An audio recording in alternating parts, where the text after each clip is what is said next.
상상해보세요. 당신이 엄청난 자산을 가진 어느 거대 기업 창업주의 유언장 낭독회에 참석하기 위해 아주 고급스럽고 엄숙한 변호사 사무실에 앉아 있습니다. 보통 이런 자리라면 아주 질서정연하게 막 법적인 정확성이 오가고 도장이 찍힌 서류들이 깔끔하게 검토되어야 정상이죠. 그렇죠. 그 수혜자가 누구인지 명확하게 밝혀지고 모든 조항은 철저하고 투명하게 공개되어야 합니다. 우리는 보통 그토록 중요한 승계 작업이나 권력 이양이 아주 공식적이고 깔끔한 절차를 통해 이루어질 거라고 기대하니까요. 네네, 맞아요. 그런데 막상 회의실 문을 열고 들어가 보니 상황이 완전히 난장판인 겁니다. 유언장을 집행해야 할 늙은 회장님은 안대를 쓰고 누워있고 유력한 후계자 중 한 명은 완벽한 분장을 한 채 다른 사람 행세를 하면서 회장님의 손도장을 받아내려 하고 있죠. 와, 심지어 어머니는 옆방에서 이 모든 사기극을 실시간으로 진두지휘하고 있고요. 그러니까요. 원래 후계자로 지목되었던 다른 아들은 회장님이 좋아하는 특정 간식을 구하겠다고 산속을 헤매고 있습니다. 이건 뭐 질서정연하기는커녕 절대적이고 스펙터클한 대혼돈 그 자체인 거죠. 듣기만 해도 약간 기업의 경영권 분쟁을 다룬 스릴러 영화 클라이맥스 같네요. 하지만 놀랍게도 이것은 현대의 창작물이 아니라 그 인류 역사상 가장 중요한 결과들을 낳은 고대 문헌 속 실제 상속 이야기 중 하나입니다. 맞습니다. 그래서 항상 새로운 지식과 통찰을 갈구하며 오늘 이 심층 탐구에 함께해 주시는 학습자이신 청취자 당신에 환영합니다. 저는 진행을 맡고 있고요. 네, 저는 오늘 이 흥미로운 텍스트를 함께 분석할 전문가입니다. 반갑습니다. 오늘 우리가 파헤쳐 볼 주제는 바로 이 혼돈의 가족사입니다. 그 류일호 목사님의 고대 문헌 묵상과 분석 자료를 바탕으로 한 창세기 26장 후반부에서 27장 초반부에 이르는 이삭 가문의 치열한 장자권 쟁탈전이죠. 네, 오늘 우리의 미션은 명확합니다. 수천 년 전 기록된 이 치열한 서사를 분석하면서 이 텍스트가 말하고자 하는 거대한 계획과 인간의 얄팍한 통제욕이 어떻게 충돌하는지 들여다보는 겁니다. 그렇죠. 우리는 자신의 목적을 달성하기 위해 도대체 어디까지 타협하고 기만할 수 있는가에 대한 시대를 초월한 통찰을 뽑아낼 예정입니다. 아주 기대되는 접근입니다. 이 텍스트는 겉보기에는 그저 먼 옛날 유목민 가족의 재산 다툼 같지만 그 이면을 깊이 들여다보면 오늘날 우리가 일상이나 비즈니스에서 겪는 욕망이나 편애, 그리고 조급함 같은 본질적인 심리적 역학을 완벽하게 담고 있거든요. 아, 맞아요. 그래서 저는 오늘 단순히 오래된 옛날 이야기를 요약하는 걸 넘어서 이 막장 드라마 같은 가족의 서사가 현대를 살아가는 당신에게 어떤 실용적인 의미를 지니는지 날카롭게 짚어보려 합니다. 좋습니다. 본격적인 축복 가로채기 사건을 다루기 전에 이 가족이 평소에 품고 있던 근본적인 문제와 팽팽한 긴장감을 먼저 살펴봐야 할 텐데요. 네, 이 가족 보면 사실 시작부터 꽤나 불안정하잖아요. 이야기의 배경은 가나안 땅에 심한 기근이 들었을 때로 거슬러 올라갑니다. 텍스트에 따르면 신은 이삭에게 애굽으로 내려가지 말고 그 땅에 머물라고 지시하죠. 아, 그래서 이동을 한 거군요. 네, 그래서 이삭은 그랄 땅, 즉 블레셋 지역으로 이주하게 됩니다. 그런데 여기서 아주 흥미롭고도 심리적으로 복잡한 사건이 벌어집니다. 이 그랄 땅은 과거 이삭의 아버지인 아브라함이 자신의 아내 사라를 누이로 속였던 바로 그 장소였습니다. 아, 잠깐만요. 그럼 이삭이 자기 아버지와 똑같은 장소에서 똑같은 딜레마를 마주했다는 건가요? 그렇습니다. 그리고 대응 방식마저 완벽하게 똑같았습니다. 이삭 역시 낯선 땅에서 원주민들로부터 생명의 위협을 느끼자 아내 리브가를 자신의 누이라고 속여버립니다. 와, 진짜 놀랍네요. 어떻게 그렇게 똑같이 행동할 수가 있죠? 그러니까요. 이 고대 텍스트의 흐름 안에서 이삭과 리브가는 거대한 언약을 이어갈 핵심 인물들인데 정작 현실의 두려움 앞에서는 자신들의 목숨을 구제하겠다고 부부관계를 부정해버리는 나약한 모습을 보인 겁니다. 결국 어떻게 되나요? 결국 이 속임수는 블레셋 왕 아비멜렉에게 들통이 나고 오히려 이방 지역의 왕에게 도덕적인 꾸짖음을 듣는 수모를 겪게 되죠. 이거 참 의미심장한 포인트네요.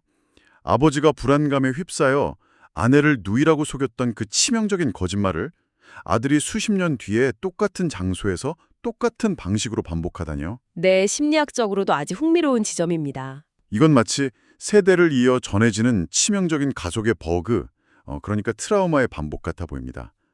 부모 세대가 제대로 직면하고 해결하지 못한 불안과 잘못된 패턴이 자녀 세대의 심리적 시스템에 그대로 복사들어서 동일한 오류를 일으키는 거잖아요. 아주 날카로운 분석입니다. 실제로 서사 내내 이 가족은 끊임없이 속임수라는 테마를 반복하거든요.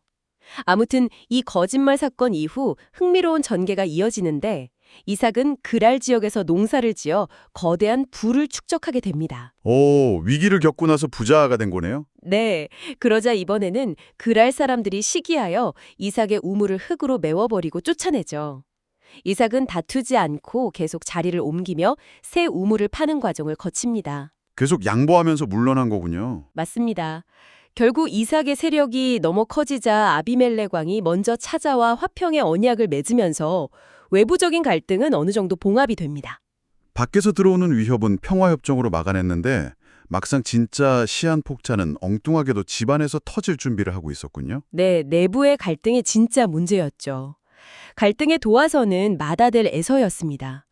분석 자료를 보면 에서가 40세가 되어서 헷쪽 속, 그러니까 가나안 원주민 여인 두 사람인 유딧과 바스맛과 결혼을 합니다. 아, 현지인들과 결혼을 한 거군요? 네, 그런데 이 텍스트는 이 결혼이 부모인 이삭과 리브가에게 큰 근심거리가 되었다고 명시하고 있어요. 도대체 에서의 결혼 방식이 왜 가족 전체의 위기를 초래할 만큼 심각한 문제가 된 겁니까? 단순히 우리 집안 문화와 안 맞는 며느리들이다. 이 정도 수준의 고부 갈등은 아닐 텐데요. 그보다 훨씬 본질적인 가문의 존립과 관련된 문제였습니다. 이 가족은 단순한 혈연 공동체가 아니거든요. 그럼 어떤 공동체였죠? 이 문헌의 세계관 속에서 그들은 신과 언약을 맺고 독자적인 정체성을 유지해야 하는 특수한 신앙 공동체입니다. 조부 아브라함이 이삭의 아내를 구할 때를 떠올려 보시죠.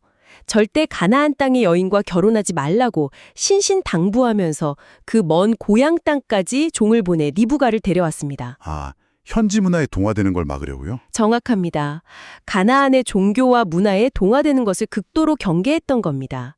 그런데 에서는 그 가문의 핵심 가치와 역사적 사명을 완전히 묵살해버린 거죠. 아, 그러니까 이 결혼은 그저 개인의 연애사가 아니었군요? 이 집안이 지켜오던 독자적인 정체성을 포기하고 현지 문화에 완전히 흡수되겠다는 선언이나 다름없었던 거네요. 맞게 보셨습니다.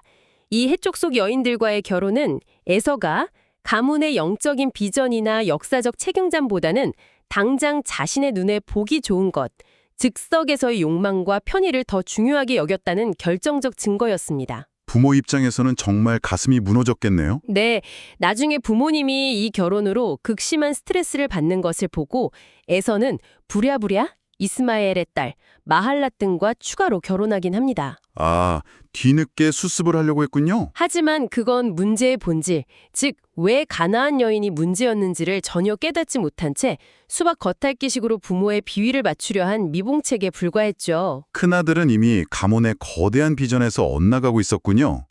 그런데 이상한 건 아버지 이삭의 태도입니다. 네, 어떤 점이 이상하신가요? 장자가 이토록 엇나가며 가문의 근심거리가 되고 있는데도 이삭은 오히려 밀실에서 에서만을 위한 은밀한 계획을 세우기 시작하잖아요. 나이가 들어 눈이 멀어버린 이삭이 큰아들을 부릅니다. 맞습니다. 이 시점에서 이삭은 육체적으로 시력을 잃은 상태였습니다. 늙고 병들어 죽음을 직감한 족장으로서 자신이 가진 모든 권한을 후계자에게 물려주어야 할 때가 온 거죠. 그래서 에서를 은밀히 부른 거군요. 네, 그는 에서를 은밀히 불러 자신의 사냥기구를 챙겨 들판에 나가 짐승을 잡아오라고 지시합니다. 자기가 평소에 아주 좋아하는 별미를 만들어 오면 그것을 먹고 죽기 전에 마음껏 축복을 빌어주겠다는 거였죠. 여기서 한 가지 짚고 넘어가고 싶습니다. 이삭이 지금 네가 해주는 맛있는 음식을 먹고 복을 빌어주마 이렇게 말하잖아요. 네, 그렇죠. 이게 현대의 우리 시각으로 보면 그냥 맛있는 소고기 요리 먹고 기분 좋아서 아들아 앞으로 사업 잘해라 하고 덕담하는 것처럼 보일 수 있거든요. 이 고대 근동 문화에서 족장의 축복이라는 메커니즘이 구체적으로 어떤 무게를 가졌는지 설명이 필요할 것 같습니다. 아주 중요한 포인트입니다. 고대 근동사회, 특히 이 텍스트의 맥락에서 족장의 축복은 단순한 덕담이 아닙니다. 그럼 정확히 어떤 의미였나요? 법적 효력을 지닌 공식적인 상속권의 양도이자 신의 약속과 가문의 통치권을 물려주는 거룩하고 되돌릴 수 없는 의식이었습니다. 와, 취소 불가능한 계약 같은 거네요. 맞습니다. 히브리어로는 이 축복하는 사람의 생명력 혹은 깊은 마음과 영혼을 네페시라고 부르는데요.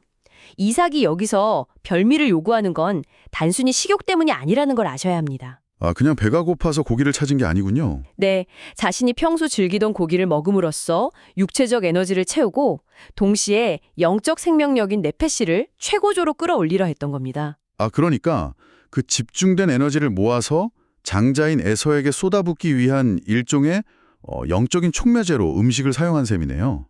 정확합니다.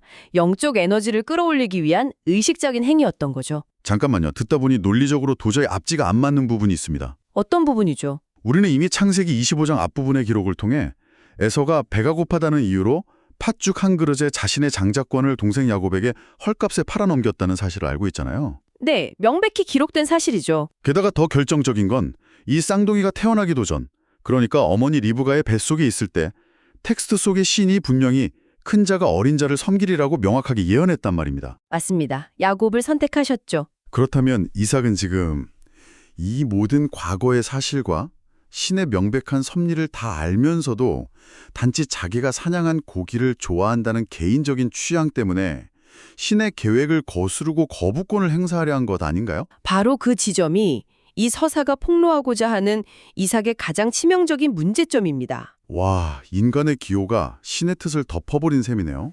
그렇습니다. 이삭은 육신의 눈만 어두워진 것이 아니라 상황을 객관적으로 파악하고 올바른 결정을 내리는 영적이고 인지적인 판단력마저 심각하게 훼손된 상태였습니다. 영적인 무감각이 절정에 달했군요. 네, 에서는 이미 장자의 명분을 경시했고 이방인과 혼인하여 가문의 정체성을 위태롭게 했으며 텍스트가 말하는 신의 예언은 분명히 야곱을 향해 있었습니다. 모든 정황이 야곱을 가리키고 있는데도 말이죠. 그럼에도 불구하고 이삭은 에서의 남성다운 기질, 뛰어난 사냥 솜씨, 그리고 그가 가져오는 고기 맛이라는 지극히 인간적이고 감각적인 선호도에 갇혀버린 겁니다. 그 고집으로 역사의 물줄기를 비틀어버리려 했던 거죠. 권력을 이양해야 할 최고 결정권자가 자신의 알량한 입맛과 편애 때문에 전체 시스템의 규칙을 완전히 무시하려 했다는 거네요. 정말 지극히 인간적인 결함입니다. 네, 사실 완벽해 보이는 족장에게도 그런 치명적인 약점이 있었던 거죠. 그런데 이 은밀한 상속 계획은 결로 꼬리가 밟히고 맙니다. 바로 어머니 리브가에게 말이죠. 자, 이제 이 고대의 난장판이 어떻게 고대판 딥페이크 사기극으로 번져가는지 구체적인 실행 계획으로 넘어가 보겠습니다. 좋습니다. 리브가가 텐트 밖에서 이 부자의 대화를 다 엿듣고 있었죠? 네, 엿듣고 곧바로 작전을 세우잖아요. 이 가족의 비극은 철저한 편애에서 기인합니다. 이삭이 들로 나다니며 사냥을 하는 에서를 편애했다면 반대로 리브가는 장막에 머물며 조용히 자신을 돕던 야곱을 지독하게 편애했습니다. 부모가 각각 다른 자식을 편애한 거군요. 네, 그래서 이삭과 에서의 음물한 대화를 엿들은 리브가는 상황의 심각성을 깨닫고 즉시 야곱을 불러 작전을 지시합니다. 지금 당장 선수를 치지 않으면 가문의 모든 권력이 에서에게 넘어간다는 걸 직감한 거죠. 리브가의 작전 지시가 정말 치밀하고 신속하더라고요. 야곱에게 아주 좋은 새끼 염소 2마리를 잡아오라고 명하잖아요. 맞습니다. 자기가 아버지가 평소 즐기던 완벽한 별미로 요리하겠다고 나선 겁니다. 그런데 여기서 야곱이 멈칫하며 주저합니다. 속이는 게 도덕적으로 나쁜 짓이라서 양심의 가책을 느꼈던 걸까요? 아, 그건 아닙니다. 야곱의 두려움은 윤리적 성찰에서 온 것이 아니라 철저히 발각에 대한 공포였습니다. 아, 들킬까봐 무서웠던 거군요. 네, 그는 이렇게 항변하죠. 형 에서는 털이 많은 사람인데 나는 살결이 매끈하다. 앞이 보이지 않는 아버지가 내 목소리를 듣고 의심해서 나를 만져보시면 속이는 자로 발각되어 축복은커녕 저주를 받을 거다라고요. 실패했을 때 돌아올 리스크를 철저하게 계산하고 있었네요. 약간 형량을 계산하는 범죄자의 심리 같기도 하고요. 맞습니다. 그런데 여기서 리브가의 반응이 그야말로 압권입니다. 네, 아주 단호하게 말하죠. 기록을 보면 그녀가 이렇게 말해요. 내 아들아, 너의 저주는 내게로 돌리리니 내 말만 따르고 가져오라. 와, 저주를 자기가 다 받겠다고요? 네, 그녀는 어떻게든 야곱의 축복을 받게 만들겠다는 자신의 목적을 관철하기 위해서라면 설령 신의 저주가 떨어진다 해도 자신이 다 짊어지겠다는 무시무시한 결의를 보여줍니다. 맹목적인 모성애와 통제욕이 결합된 정말 섬뜩한 장면이네요. 리브가는 신의 예언이 야곱에게 있다는 어떤 올바른 명분을 쥐고 있었지만 그 명분을 이루기 위해 가장 타락한 수단을 선택하는데 아무런 망설임이 없었던 겁니다. 청취자 여러분, 여기서 이 모자가 선택한 구체적인 수단이 무엇인지 한번 현대적으로 상상해 보시기 바랍니다. 리브가는 요리하고 남은 염소 새끼의 털가죽을 야곱의 매끈한 손과 목에 칭칭 감아줍니다. 네, 시각장애가 있는 이삭의 촉각을 완벽히 속이려는 의도였죠. 이건 진짜 아버지를 속이기 위해 정교한 특수 분장을 한 거나 다름없습니다. 회사의 경영권, 그러니까 회장님의 최종 도장을 가로채기 위해서 완벽한 성대모사와 분장을 동원하는 기업 스파이 영화 같지 않습니까? 이건 정말 고대 시대의 딥페이크 기술이나 다름없습니다. 고대 시대의 딥페이크라 상황의 본질을 아주 흥미롭게 꿰뚫는 비유네요. 상대방의 인지 시스템을 교련하기 위해 치밀하게 조작된 대체 데이터를 주입한 거니까요. 그렇죠. 목소리나 지분을 위조하는 대신 염소 가죽을 쓴 거니까요. 맞습니다. 시각적 정보가 차단된 이삭을 상대로 촉각과 후각이라는 다른 감각을 완전히 조작해냈습니다. 이삭이 나중에 음식을 가져온 야곱을 만지면서 음성은 야곱의 음성이나 손은 에서의 선이로다 라며 극도의 혼란에 빠지는 장면을 보십시오. 아, 그 장면 정말 극적이더라고요. 인간의 감각과 이성적인 판단력이 사랑하는 가족이 작정하고 꾸며낸 정교한 위조 기술 앞에서 얼마나 허망하게 무너질 수 있는지를 보여주는 씁쓸한 대목이죠. 리브가와 야곱은 아버지의 시각 상실이라는 치명적인 약점을 아주 잔인하게 파고든 겁니다. 이렇게 기가 막힌 사기극이 솟구오면서 야곱은 기어이 축복을 가로챕니다. 자, 그렇다면 우리는 이 흥미진진한 서사의 전말을 통해 무엇을 배워야 할까요? 이 사건이 청취자 당신의 삶과 어떤 본질적인 연관을 맺고 있는지 의미망을 좀 엮어봐야겠습니다. 네, 아주 중요한 접근입니다. 이 전체 상황을 쭉 펼쳐놓고 보면 도대체 여기서 누가 옳았고 누가 틀렸던 겁니까? 명확하게 선인과 악인이 나뉘는 건가요? 사실 이 이야기에는 선인과 악인이 명확히 나뉘지 않습니다. 철저하게 인간의 이기심, 편애, 통제욕이 얽히고 설킨 적나라한 군상극이거든요. 네, 그럼 텍스트의 논리에 따라 한 명씩 살펴볼까요? 좋습니다. 먼저 이삭입니다. 그는 하나님의 계획에 무관심하고 당장 내 입에 들어오는 고기 맛과 자신의 판단에만 의존하려 했습니다. 철저히 자신의 입맛을 신의 뜻보다 앞세운 거죠. 리더로서의 직무유기네요. 그럼 에서는요? 에서는 하나님의 언약, 즉 상속권이 가진 무거운 책임과 가치는 가볍게 여기면서도 그 상속권이 가져다줄 권력과 혜택은 탐냈습니다. 권리만 찾고 책임은 내팽개친 셈이죠. 그렇다면 신의 예언이라는 거창한 형분을 쥐고 있었던 리브가와 야곱은 어떻습니까? 결과적으로 하나님의 뜻을 이루기 원했던 거 아닌가요? 목적의 방향성은 맞았지만 과정이 철저히 무너졌습니다. 리브가는 하나님의 뜻을 이루기 원했지만 기다리지 못했습니다. 뜻이 이루어질 때까지 인내하는 대신 인간의 얕은 속임수와 편법을 동원해 자신이 직접 상황을 통제하려 했죠. 조급함이 낳은 패착입니다. 야곱도 마찬가지고요. 네, 야곱 역시 어머니의 강요에 못 이긴 척 시작했지만 결국 아버지 앞에 서서 저는 맏아들 에서입니다 라고 적극적으로 거짓말을 하며 자기 이득을 위해 사기극을 완성했습니다. 네 사람 모두 거대한 서사의 흐름보다는 철저하게 자신의 이기심을 앞세운 거든요. 청취자 여러분, 바로 이 지점에서 이 고대 텍스트가 현대를 사는 우리에게 날리는 예리한 질문을 마주하게 됩니다.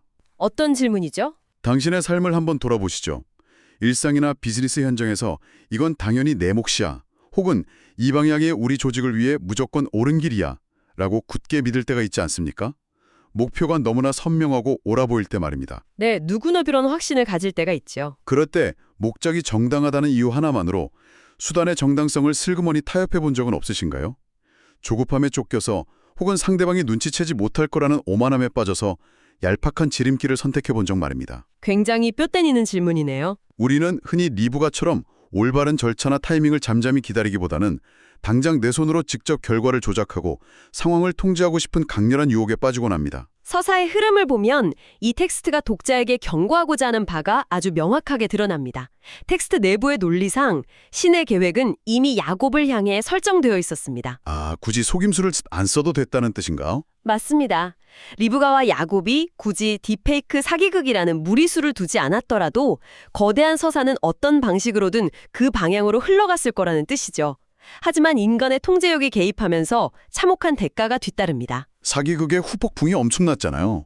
속았다는 걸 알게 된 에서는 방성대곡하며 야곱을 죽이겠다고 살해를 품습니다.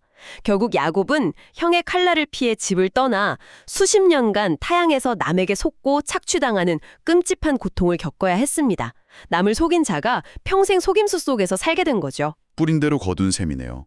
리브가는요? 친시켰다고 생각했던 사랑하는 아들 야곱을 자신이 죽을 때까지 두 번 다시 만나지 못합니다. 조급함으로 상황을 통제하려 했던 인간의 얄팍한 계산이 얼마나 파괴적인 결과를 낳았는지 뼈저리게 보여주는 대목입니다. 결국 자기 꾀에 자기가 넘어가 가족 전체가 산산조각이 나버린 거죠. 목적이 옳다고 믿는 순간일수록 수단과 과정의 정당성을 잃어버리면 결국 자신이 가장 소중하게 여기는 것을 잃게 된다는 처절한 교훈입니다. 자, 이제 오늘 심층 탐구를 마무리할 시간입니다.